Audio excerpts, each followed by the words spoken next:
Shalom and welcome to the Overcomers. इससे पहले मैं आगे बढ़ूं, वो कौन है जिसने अभी तक इस चैनल को सब्सक्राइब नहीं किया? आप मैसेज सुनना चाहते हैं लेकिन आपने सब्सक्राइब नहीं किया, प्लीज चैनल को सब्सक्राइब करिए, लाइक करिए और उनसे शेयर करिए जिन तक ये टीचिंग्स पहुंचनी चाहिए।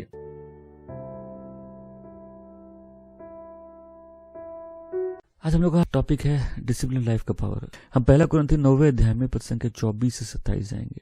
क्या तुम नहीं जानते कि दौड़ में दौड़ते तो सभी हैं, परंतु इनाम एक ही ले जाता है? वैसे ही दौड़ो कि जीतो। और हर एक पहलवान सब प्रकार का संयम करता है। वो तो एक मुरझाने वाले मुकुट को पाने के लिए ये सब करते हैं, परंतु हम तो उस मुकुट के लिए करते हैं जो मुरझाने का नहीं। इसलिए मैं तो इस रीति से दौड़ता हूं, परंतु बेठिकाने नहीं। मैं भी इसी रीति से मुक्के से लड़ता हूं, परंतु उसकी नाई नहीं जो हवा पीटता हुआ लड़ता है, परंतु मैं अपनी देह को मारता कूटता और वश में लाता हूं, ऐसा ना हो कि औरों को प्रचार करके मैं आप ही किसी रीति से निकम्मा ठहरूं। वो चीज जिसको हमने अधिकार में नहीं किया, वो आज नहीं तो कल हम पे अधिकार करेगी। यहाँ पौलुस कहता है कि मैं ये जो संघर्ष कर रहा हूं, ये जो लड़ाई कर रहा हूं, मैं किस लिए कर रहा हूं? कि मैं अपने शरीर को अपने अधीन रखूं, मुझे डिसिप्लिन रहना। और आज मैं यही बताना चाहता हूं एक डिसिप्लिन लाइफ का क्या पावर रहता है। नीडलेस टू से हम जब डैनियल की पुस्तक पढ़ रहे थे तो हम देख रहे थे इस एक आदमी की लाइफ को परमेश्वर ने कितने सामर्थ्य रूप से इस्तेमाल किया कि उस समय के दुनिया के सबसे सामर्थ्य राज्य के राजा के ऊपर भी इस एक लाइफ का इफेक्ट था। ये मैन बंदी बना के लाया गया, परंतु ये बंदी नहीं है। और जब हम इसकी पूरी लाइफ को देखेंगे, एक लॉन्ग इम्पैक्टफुल लाइफ, बिकॉज ये 3-4 राजाओं के समय वहां सेवा करता है। हम उसकी जब लंबी लाइफ पर मनन करेंगे, हम एक चीज देखेंगे कि ये आदमी की लाइफ लंबी थी, ये आदमी की लाइफ फ्रूटफुल थी। भले ये विपरीत परिस्थिति में था, लेकिन ये परमेश्वर का एक विटनेस वहां था। परमेश्वर ने इस व्यक्ति के द्वारा अपने मैसेज दुनिया के सबसे सामर्थी राजाओं को दिए। एंड वहां विटनेस था इस आदमी के अंदर जो स्पिरिट है। इन अ सेंस इसका गॉड हमारे गॉड से सुपीरियर है। इसका गॉड छुटकारा देने वाला गॉड है। आमेन। ना हम लोग जब भी किसी भी लाइफ में इम्पैक्ट को देखते हैं, तुम एक सीजन में कोई शाइन कर सकता है। कुछ लोग कुछ समय के लिए शाइन करते हैं, उसके बाद उनकी लाइफ बहुत नॉर्मल लैकलस्टर दिखती है। और हम यहाँ नॉर्मल की बात ऐसे नहीं कर रहे कि लाइफ बहुत सक्सेसफुल हो, हमारे पास पैसा नहीं। आई मीन अभी तक लोग इतना समझते हैं जब मैं किसी ऐसे इशू की बात कर रहा हूँ तो मेरा ऑब्जेक्टिव कुछ अलग है। देखो यहाँ बहुत से लोग हैं, यदि मेरा जीवन का आधा समय अपने आप को बचाने में ही लगा रहता है तो मेरा जीवन प्रभावशाली कैसे रहेगा? दैट मीन्स लाइफ के कुछ इश्यूज हैं जिनसे हम ओवरकम नहीं कर पाए। और वो रीजंस जनरली क्या होते हैं लोगों की लाइफ में, मेरी बात ध्यान से समझना। आज जो कंसिस्टेंटली डिसिप्लिन्ड लाइफ जीता है, उसकी लाइफ में जो ब्लेसिंग्स होती है, उसकी लाइफ में जो अफेक्ट होता है उन ब्लेसिंग्स का, वो दिखने लगता है। उसकी लाइफ फ्रूटफुल होने लगती है।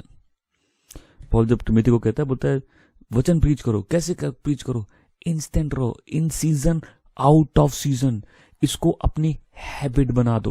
मतलब एज बिलीवर्स वो सारी हैबिट जो हम लोग के लिए अच्छी नहीं है, उसको हम लोग को चेंज करके कैसी हैबिट रखनी होगी जो हम लोग की लाइफ को डिसिप्लिन कर दे।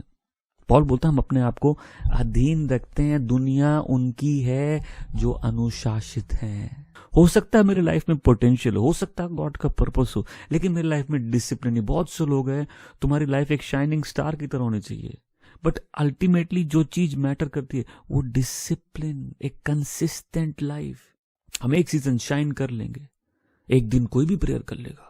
जब चर्च में 2 लोग रहते हैं, एक जन आता है बड़े धुन में आता है इमोशनल होके, एंड रीजन जब स्कूल ऑफ फेथ में बार बार बोलते हैं जो बहुत इमोशनल होके आता है, बहुत ज्यादा चांसेस है।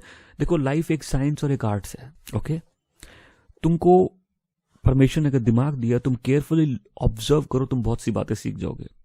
मेरे केयरफुल ऑब्जर्वेशन से एक बात मेरे को समझ में आई, जहां इमोशनल रिस्पॉन्स ज्यादा रहता है वहां फ्रूटफुलनेस कम रहती है। वहीं एक व्यक्ति आ सकता है कलीसिया में जो इन चीजों से प्रभावित हो रहा है, लेकिन इमोशनली हो सकता अभी तक उतना अफेक्ट नहीं हुआ है। वहीं एक व्यक्ति अब बहुत आत्मा का सामर्थ्य और बहुत अद्भुत परिवर्तन अपने जीवन में देख रहा है। अब इन दोनों में एक फर्क है। एक व्यक्ति बहुत इमोशनल हो चुका है, वो चर्च के गुणगान कर रहा है, प्रभु के गुणगान कर रहा है, वो बोल रहा है पास्टर आप तो स्वर्गदूत है मेरा तो जीवन बदल गया आगे।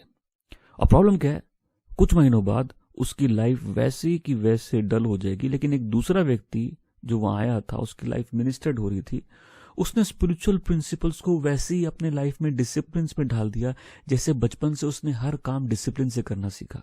और उन दोनों की लाइफ में एक फर्क दिखा। एक प्रभु के घर में दिखने लगा, वचनों पे मन लगाने लगा, प्रार्थना उसके जीवन का हिस्सा बन गया, उसकी लाइफ ब्लेस्ड होने लगी, वो आगे बढ़ने लगा, उसकी लाइफ फ्रूटफुल रही। दूसरा, भले उसके जीवन में परमेश्वर का अद्भुत अनुग्रह दिख रहा था, भले वो आत्मा से भरा हुआ था, एक सीजन भले ही वो चमका, लेकिन उसकी लाइफ वैसे ही डल हो गई, वैसे ही टेम्पटेशन से घिर गया, वैसे ही प्रॉब्लम में पड़ता रहा, निकलता रहा, पड़ता रहा, निकलता रहा। यदि एक व्यक्ति, और हम लोग जब भी कोई आत्मिक बात करेंगे तो हम लोग पहले मैन की एनाटॉमी को जाने। Man is body soul spirit, इतना हम लोग जानते, राइट? शरीर प्राण आत्मा, हम लोग शरीर से चालू करते हैं। तुम प्रभु के दास हो, तुम प्रभावशाली प्रचारक हो, तुम एक वर्शिप लीडर हो, तुम्हारी ग्लोरियस वॉइस है, तुम एक इवेंजलिस्ट हो, तुमने बहुत लोगों को सुसमाचार सुनाया, लेकिन तुमने अपने शरीर का ख्याल नहीं रखा और तुम्हारी जल्दी मृत्यु हो जाती। क्यों? क्योंकि तुम कभी भी अपने शरीर के लिए अनुशासित नहीं थे। तुमने उल्टी चीजें खाई, तुमने शरीर का ध्यान नहीं रखा, तो उसका प्रतिफल क्या मिलेगा? तुम कम उम्र में चले जाओगे। तो कई लोग तो बोलेंगे प्रभु की यही योजना थी। नहीं, जब हम अनुशासन की बात करते सबसे पहले दिमाग में कौन आता है? कौन आता है? कोई फिल्म स्टार आता है? नहीं, सबसे पहले एक एथलीट आता है, एक सोल्जर आता है। जब भी शरीर के डिसिप्लिन की बात होती है, बॉडी फिजिकल डिसिप्लिन की, सबसे पहले एक सैनिक या एक एथलीट, एक भागने वाला, एक दौड़ने वाला। अभी पौलुस ने खुद भी एग्जाम्पल क्या दिया, रेस में सब दौड़ते हैं। दूसरा एग्जाम्पल दिया एक बॉक्सर का, कि अगर कोई भी बॉक्सर बॉक्सिंग करता है और हवा में मुक्केबाजी कर रहा है, वो अपनी एनर्जी वेस्ट कर रहा है। क्यों दिया? क्योंकि जब भी हम किसी डिसिप्लिन की बात सोचते हैं तो फर्स्ट माइंड में आता है एथलीट, बिकॉज एक एथलीट को अपने को फिजिकली डिसिप्लिन करना पड़ेगा अगर उसके करियर के, इनफैक्ट एथलीट का करियर कितना होता मालूम है? 30 ज्यादा से ज्यादा। बहुत अच्छा हो गया, सचिन 42 था, राइट, जब उसने रिटायरमेंट ली। धोनी ने अभी रिटायरमेंट ली, वो भी करीब 39-40 इस उम्र में लिया है। ये रेयर लाइव्स है।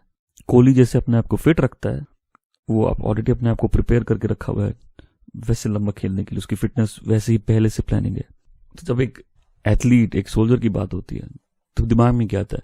फिजिकल डिसिप्लिन, एक अच्छी सेहत, मतलब शरीर लंबे समय तक अच्छी ताकत के साथ इस्तेमाल हुआ। एग्री करते हैं?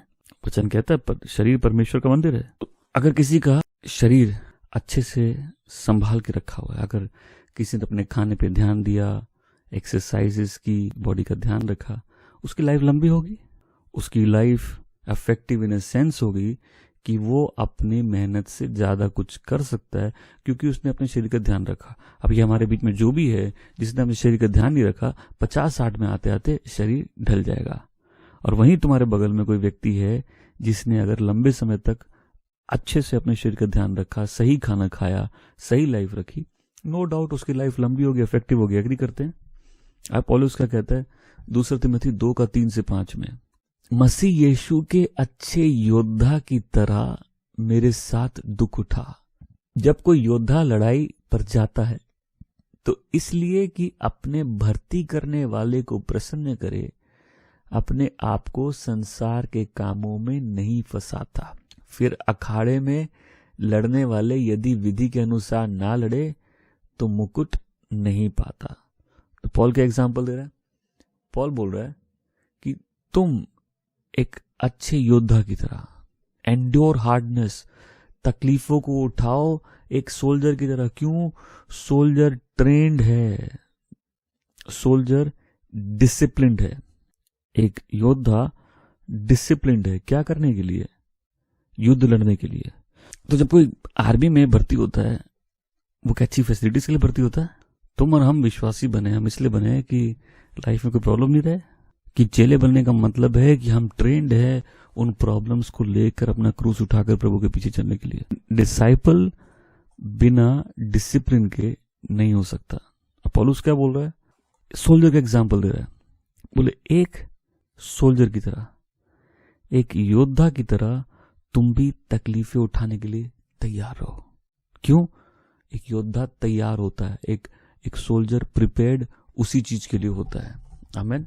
लाइफ में हम लोग जहां भी देख ले, जो जीवन की दौड़ है वो डिसिप्लिन लोगों के लिए है। जिनमें अनुशासन नहीं है उनके लिए नहीं है। जीवन किसका है? दौड़ किसकी है? जो अनुशासित है। जो अनुशासित नहीं है, दौड़ उसकी नहीं है। अब देखो, जब अंत में 5 दुल्हन जिनके पास तेल नहीं रहेगा, ये वही है जिनमें अनुशासन नहीं है।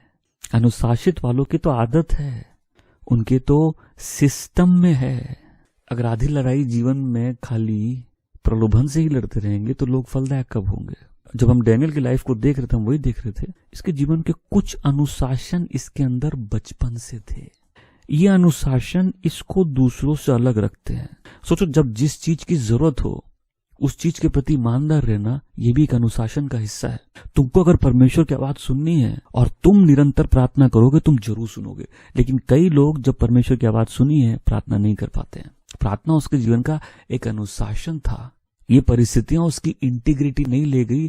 क्यों? क्योंकि ये सारी चीजें, उसके जो गुण थे, परमेश्वर के प्रति उसका प्रेम और परमेश्वर के साथ जो चलना था, वो उसका छोटी उम्र से था। वो सब उसके व्यक्तित्व का हिस्सा बन चुका था। इवन दो वो अन्य जातियों से घिरा हुआ था, but that man led a disciplined life. वो 80 की उम्र में था जब उसको शेरों की गुफा में डाला गया। और रीजन क्या था? कि वो अपनी हैबिट के अनुसार, जो उसकी हैबिट थी, 3 बार दिन में प्रार्थना करता था। हमेशा बोलो, जीवन उसका है जो अनुशासित है, दौड़ उसकी है जो अनुशासित है। देखो भाई, तुमको अब बड़ा फिल्म स्टार, बड़ा बिजनेसमैन बनाने तो हम आए नहीं। तो हम तुमसे एक ही मायने में बात कर रहे हैं कि तुम जय पाओ, तुम्हारा जीवन प्रभावशाली हो, तुम परमेश्वर के राज्य में भी प्रवेश करो, तुम्हारा जो जीवन पृथ्वी पर है परमेश्वर की योजनाओं के लिए इस्तेमाल हुआ है। आमीन। इस व्यक्ति की आदत के अनुसार ये दिन में 3 बार प्रार्थना करता था। कोई चर्च नहीं था उसके पास, खाली उसके अपने 3 दोस्त थे, राइट, जो उसके साथ विश्वासी थे। कोई चर्च नहीं था, कोई बाइबल नहीं थी, परमेश्वर के साथ व्यक्तिगत संगति थी। जब हम बोलते हैं निरंतर फेलोशिप में रहो, हम चर्च को एक मूर्ति नहीं बना रहे। हम ये नहीं बोल रहे कि कोई नहीं आएगा तो खड़ा ही नहीं रह सकता। हम ये बोल रहे, यदि हम अपने आप को हिस्सा मानते हैं किसी कलीसिया का, तो हमारी जिम्मेदारी है प्रभु की चीजों का सम्मान करना। आमीन। और दूसरी बात, प्रभु ने जब तरीके बनाए हैं आत्मिक जीवन के, ये चीजें बहुत आशीष बनती है लोगों के लिए। तुम देखो, चर्च में कुछ लोग हैं बहुत गिफ्टेड और टैलेंटेड रहते हैं, एक सीजन में शाइन करते, बट कुछ लोग हैं in the season out of the season जवान होते हैं, उसके बाद उनकी बैचलर लाइफ, उनके बाद उनका शादीशुदा जीवन, फिर उसके बाद अपने परिवार के साथ निरंतर कलीसिया में दिखते हैं। आमीन। और उनके अनुशासित जीवन से बहुत ब्लेसिंग वो पाते हैं। आमीन। दौड़ किसकी है? दौड़ उसकी है जो अनुशासित है। जो अनुशासित नहीं है, दौड़ उसकी नहीं है। तो तुम बोलो कि भाई शरीर का अनुशासन बहुत जरूरी है, उससे ज्यादा पावरफुल है माइंड का डिसिप्लिन। क्यों? एक विभाजित मन, एक कंफ्यूज माइंड से बहुत पावरफुल है एक ऐसा माइंड जो डिसिप्लिन्ड है। किसी का माइंड अगर ट्रेंड हो तो वो किसी भी चीज को इवैल्यूएट कर सकता है, वो किसी भी चीज की बारीकी में जा सकता है, वो लॉजिकली चीजों को सोच सकता है, वो तकलीफों में, प्रॉब्लम्स में सॉल्यूशन निकाल के ला सकता है। सोच के देखो, 2 व्यक्ति हैं, हमको समझना इस ढंग से, दोनों चर्च में है। उसमें से एक व्यक्ति सबसे में कंफ्यूज है, माइंड स्कैटर्ड है, कहीं फोकस नहीं कर सकता है, और दूसरा व्यक्ति है जिसका माइंड डिसिप्लिन्ड है। तो इस डिसिप्लिन माइंड का इफेक्ट क्या है कि जब भी इसके जीवन में परिस्थितियां आएंगी, ये अपने मन को एकाग्र करके मनन कर पाएगा जीवन के तकलीफों पर और उनके हल भी खोज पाएगा। ये बात छोड़ दो, बहुत से लोग को लगता है कि सारी बातों का जवाब सिर्फ वो प्रभु दर्शन और भविष्यवाणी से देते हैं। नहीं, बहुत सी बातों का जवाब प्रभु वचन से देते हैं, परिस्थितियों से देते हैं। और एक अच्छा मन परमेश्वर की आशीष है। परमेश्वर ने ह्यूमन माइंड बनाई है, किसी शैतान ने नहीं बनाया। जब माइंड डिसिप्लिन्ड होता है, फोकस्ड होता है, तो हम जीवन की परिस्थितियों के बारे में सोचकर हर तकलीफ का हल निकाल सकते हैं। तो जिसका मन अनुशासित है वो ध्यान से सोचेगा, वो प्रॉब्लम्स के सॉल्यूशन निकालेगा, वो उन बातों पर मनन कर सकेगा जो जीवन में जरूरी है और उन बातों को हटा सकेगा जो फायदे की नहीं है। हम लोग सब अपने जीवन में बहुत सा समय ऐसे ही बर्बाद करते हैं उन बातों के ऊपर ध्यान करके जो बातें इररिलेवेंट है, मेरी पर्सनल ग्रोथ के लिए उतनी जरूरी भी नहीं है, मेरे जीवन में वो बातें नहीं भी हो तो काम चल सकता है। तो सोचो एक अनुशासित मन क्या है, वो अपने जीवन से वो बातें हटा के, दिमाग से वो बातें हटा के एकाग्र कर सकेगा उन बातों पर अपने मन को जो बातें उसके जीवन के लिए जरूरी है। अगर एक माइंड डिसिप्लिन्ड है तो वो ज्यादा जल्दी किसी भी बात के बारे में सटीक तरीके से सोच सकेगा। एक माइंड अगर रेडी है तो अपने आप को एक्सप्रेस कर सकेगा। उस क्लास में बहुत से स्टूडेंट्स होते हैं ना, खड़ा कर दो बोलते हम बोल नहीं पाएंगे, because most of the times ऐसे स्टूडेंट एक मन से सोच भी नहीं रहे उस टॉपिक के बारे में जिसके बारे में टीचर बोल रही है। राइट, एग्री करते हैं? अगर कोई मन से किसी चीज के बारे में सोचे तो वो अपनी बातों को समझा भी पाएगा, जवाब भी दे पाएगा। अगर तुमको अपनी बात किसी को समझानी है और तुम्हारा माइंड डिसिप्लिन्ड है, तुम उस बात के बारे में सोच के ज्यादा अच्छा जवाब देके उस व्यक्ति को समझा सकते हो, उस व्यक्ति से ज्यादा जिसका मन विभाजित है। तो जिस व्यक्ति का मन डिसिप्लिन नहीं है, माइंड डिसिप्लिन नहीं है, वो आज नहीं तो कल उस व्यक्ति के द्वारा बहुत पीछे छोड़ दिया जाएगा जिसका माइंड डिसिप्लिन्ड है। वो भले ही आत्मिक क्षेत्र हो, जीवन का आर्थिक क्षेत्र हो, वो देखेगा उससे ज्यादा डिसिप्लिन लोग आगे निकल गए। जब किसी का माइंड डिसिप्लिन नहीं होता ना, ये जो फ्रॉड लोग के चक्कर में जल्दी जल्दी फंस जाते हैं, तो जो अनडिसिप्लिन माइंड है वो बड़ी जल्दी से विश्वास कर लेगा। लेकिन क्योंकि डिसिप्लिन माइंड के पास क्षमता है लॉजिकली सोचने की, बातों पर मनन करने की, मन एकाग्र करके जो सामने परिस्थिति उस बारे में सोचने की, वो हमेशा आउट क्लास कर देगा उन माइंड्स को जिनमें डिसिप्लिन नहीं है। अब तुम बोलो फिजिकल डिसिप्लिन इंपॉर्टेंट है, ब्लेसिंग है, उससे ज्यादा एक माइंड का डिसिप्लिन है, बट सबसे ज्यादा इंपॉर्टेंट है एक करेक्टर का डिसिप्लिन। आमेन। और जब हम लोग डैनियल की लाइफ को पढ़ेंगे, उसके करेक्टर का डिसिप्लिन आउटशाइन कर जाता है लाइफ के सारे डिसिप्लिन को। एक डिसिप्लिन करेक्टर मतलब एक व्यक्ति जो अपने चरित्र से अनुशासित है, चरित्र के क्षेत्र में अनुशासित है, मतलब अब उसकी सोच, उसके जीवन का काफी हद तक नियंत्रण उसी के कंट्रोल में है। देखो एक एग्जांपल देता हूं। बचपन से जब नींव खराब होती क्या होता है? आदमी वही करता जो बचपन से आदत थी। मोस्ट नेचुरली उसकी इंक्लिनेशंस क्या होगी? उसकी इंक्लिनेशंस वही होगी जो पहले करता था।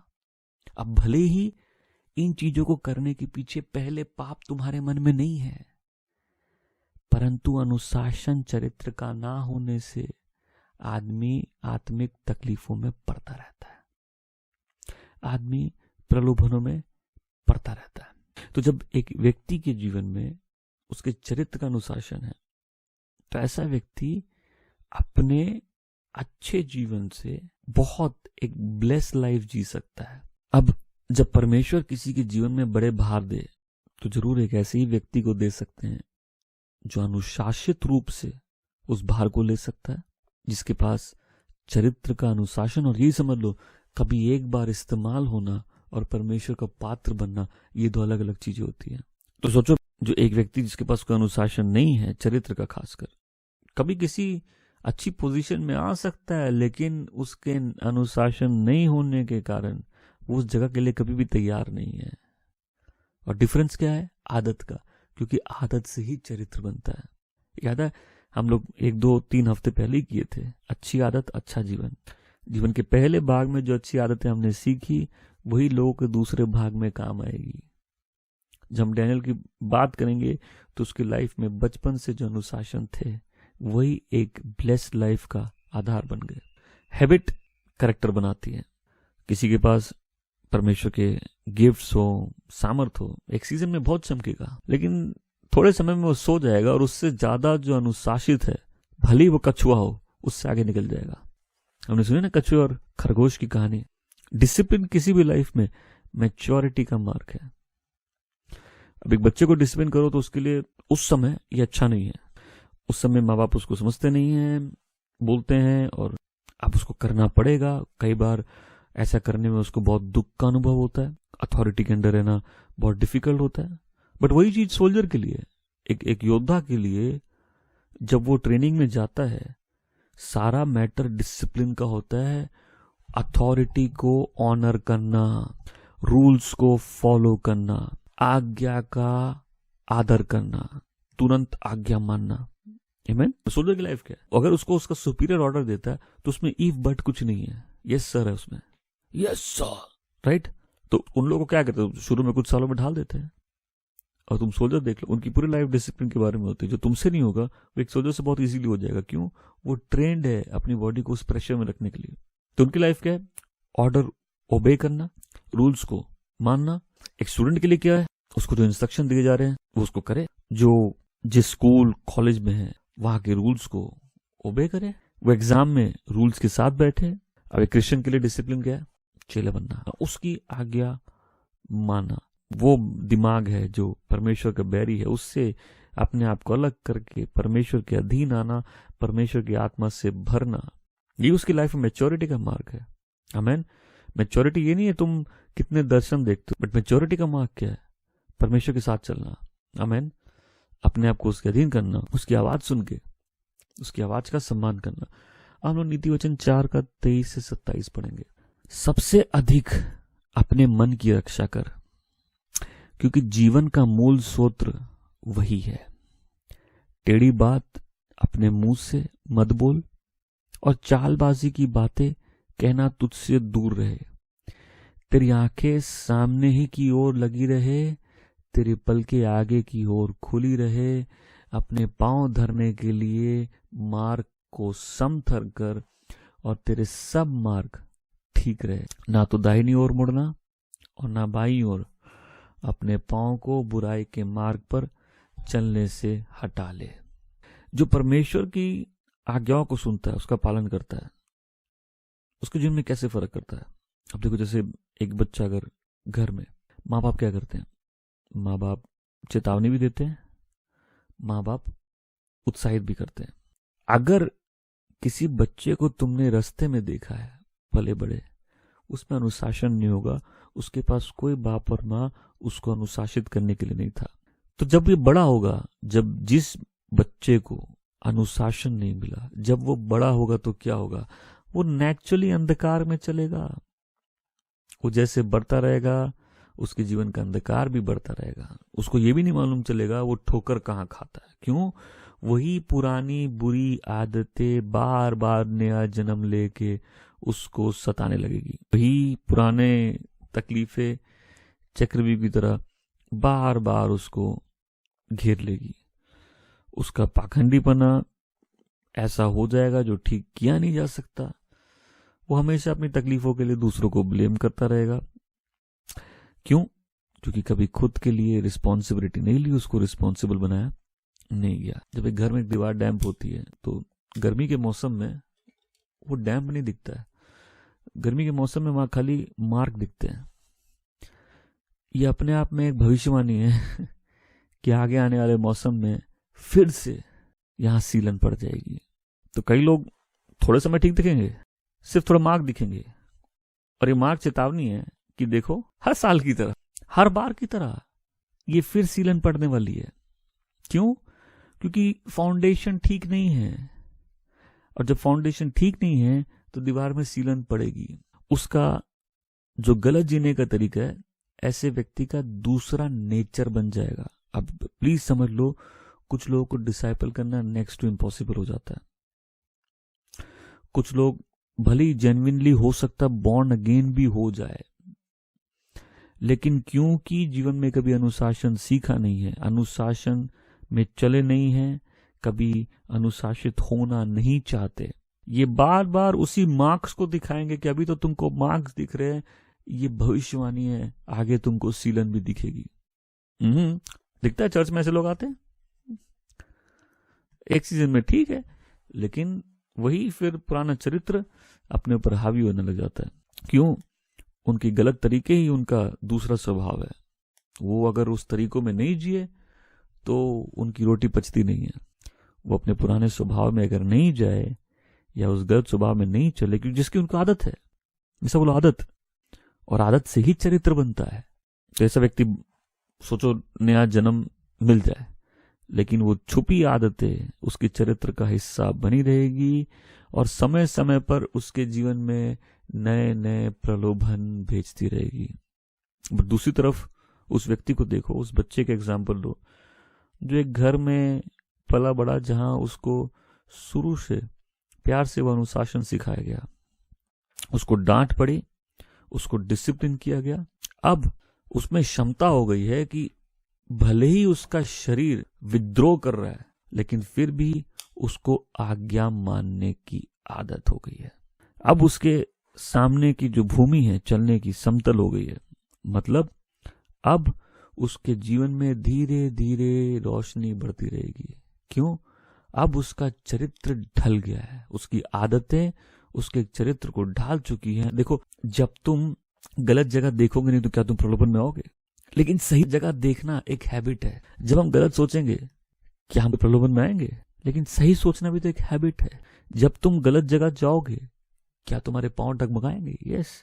लेकिन सही जगह नहीं पाए जाओगे। जब सही जगह नहीं पाए जाने का डिसिप्लिन नहीं है, तभी तो लोग गलत जगह पाए जाते हैं। जो अपने मन को संभाल लेता है, उसकी आंख, उसके जुबान, उसके कान अपने आप संभल जाते हैं। इसीलिए जो स्पिरिचुअल डिसिप्लिन होता है, जो करेक्टर का डिसिप्लिन होता है, वो बॉडी और माइंड से थोड़ा हायर होता है। जो व्यक्ति अपने मन को संभालता है, उसकी आंखें, उसकी जुबान, उसके तरीके संभलने लग जाते हैं। क्यों? क्योंकि अनुशासन के कारण अब उसका जीवन में कुछ आदतें फिक्स हो गई है। अब यहाँ किसी को अनुशासन सिखाओ तो उसको गुस्सा आ जाता है, खराब, हमारी परिस्थिति नहीं समझते। यही तो बात है। अगर हैबिट पड़ जाती तो परिस्थिति की बात नहीं होती, तुम्हारी हैबिट ही तुमको यहाँ लेके आती। लेकिन कुछ लोग क्योंकि अनुशासन कभी सीखा नहीं, अनुशासित कभी रहे नहीं, अधीन कभी हुए नहीं, विश्वासी जीवन में एक अच्छे योद्धा नहीं बनना चाहते, आज्ञाओं का पालन किया नहीं, इंस्ट्रक्शन ठीक से सुने नहीं। तो जब हम एक अच्छी हैबिट डेवलप करते हैं, जब हम डिसिप्लिन लाइफ जीते हैं, जब हम करेक्टर में डिसिप्लिन हो जाते हैं, क्या होता है? हमारे अंदर अपने आप रेजिस्टेंस हो जाता है टेम्पटेशन को ओवरकम करने का। हम अंदर से स्थिर हो जाते हैं। तुम्हारी स्ट्रेंथ है वो सेटल्ड हो जाएगी। और क्या होगा? उसकी खुशी तुम्हारे जीवन में दिखने लगेगी। आमीन। स्वर्गीय समझ से तुम्हारा चेहरा चमकने लगेगा। और क्या होगा? तुम उस सत्य में चलने लगोगे और तुम्हारे चरित्र के कारण तुम परमेश्वर के प्रेम और उसके तरीकों में आगे बढ़ने लगोगे। और तुम क्या होगे? एक सेना की तरह बन जाओगे, जहां तुम परमेश्वर की उपस्थिति में, परमेश्वर की बुलाहट में, उसके तरीकों में धीरे धीरे निरंतर आगे बढ़ने लगोगे। एक अच्छे जीवन की आशीषें तुमको घेरने लगेगी। एक अच्छा चरित्र जो डिसिप्लिन्ड करेक्टर है, उसका प्रभाव एक विश्वासी के जीवन में सबसे ज्यादा है। उससे ज्यादा जिसके पास शारीरिक अनुशासन है, उससे ज्यादा जिसके पास मन का अनुशासन है, जिसके पास करेक्टर का वो अनुशासन है, उसका जीवन इस अंधेरी दुनिया में चमकता है। मैं चाहता हूं कि हम इस बात पे ध्यान से मनन करें। हम सब अपने जीवन में एक समय या तो चमक रहे थे, चमक सकते थे, एक समय प्रभावशाली हुए, लेकिन ये रोशनी थोड़ा इस समय की थी। क्यों? क्योंकि कहीं ना कहीं बात घूम के डिसिप्लिन पे आ जाती है। आज एज गॉड्स पीपल हम लोग अपने मन में ये बात निश्चय कर लेनी है कि नहीं, हमको करेक्टर में अनुशासित होना है। क्योंकि हम चाहते हैं हमारा जीवन प्रभावशाली हो, हम चाहते हैं हमारा जीवन परमेश्वर की महिमा के लिए इस्तेमाल हो। हम आधा समय अपने ही प्रलोभन से लड़ते रहेंगे तो जीवन में परमेश्वर की योजनाओं को कब पूरा करेंगे? मेरी दुआ है कि हम में से कोई भी अपनी लाइफ में वो मार्क नहीं कैरी करे जो भविष्यवाणी रहे कि देखो सीलन भी आने वाली है। अभी प्रभु के घर आया, फिर प्रभु के घर से गाया, अभी प्रार्थना में आगे बढ़ा, फिर प्रार्थना का अनुशासन गायब, अभी वचन पढ़ा, फिर वो अनुशासन गायब। क्यों? क्योंकि हम में से बहुत से लोगों के जीवन की नींव खराब है। मैं आज सिर्फ इतनी बात बोलना चाहता हूं, अगर अच्छा जीवन चाहिए वो अच्छी आदतों से बनता है, चरित्र आदतों से बनता है। मैं आशा करता हूँ आज का मैसेज आपको ब्लेस किया। प्लीज कमेंट सेक्शन में कमेंट छोड़िए, बताइए आप कहां से हैं, कहां से देख रहे हैं, मैसेज आपको कैसे ब्लेस किया। स्क्रीन पे लिखे इस नंबर पर आप अपनी प्रेयर रिक्वेस्ट हमको व्हाट्सएप से भेज सकते हैं या फोन करके दुआ करवा सकते हैं। प्रभु आपको बहुत आशीष दे। मिलूंगा नेक्स्ट टाइम ओवरकमर्स में। God bless you.